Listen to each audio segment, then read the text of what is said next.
কাছে এলো পূজার ছুটি। রোদ্দুরে লেগেছে চাঁপা ফুলের রং, হাওয়া উঠেছে শিশিরে শিরশিরিয়ে, শিউলির গন্ধ এসে লাগে যেন কার ঠান্ডা হাতের কোমল সেবা।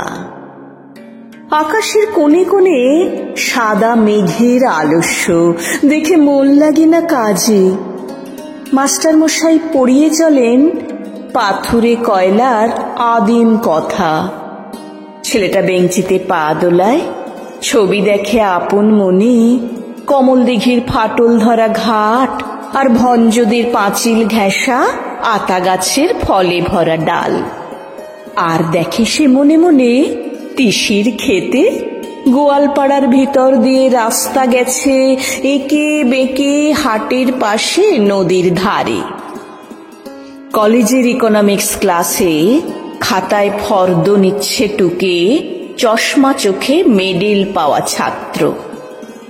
হালের লেখা কোন উপন্যাস কিনতে হবে, ধারে মিলবে কোন দোকানে।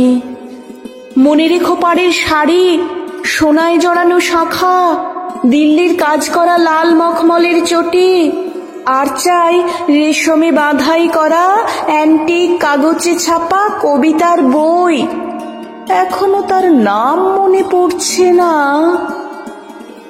ভবানীপুরের তেতালা বাড়িতে আলাপ চলছে সরু মোটা গলায়।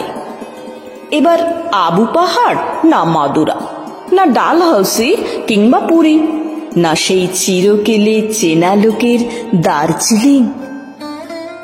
আর দেখছে সামনে দিয়ে স্টেশনে যাবার রাঙা রাস্তায় শহরের দাদন দেওয়া দড়ি বাঁধা ছাগলছানা ৫টা ৬টা করে। তাদের নিষ্ফল কান্নার স্বর ছড়িয়ে পড়ে কাশের ঝালর দোলা শরতের শান্ত আকাশে। কেমন করে বুঝেছে তারা এলো তাদের পূজার ছুটির দিন, এলো তাদের পূজার ছুটির দিন।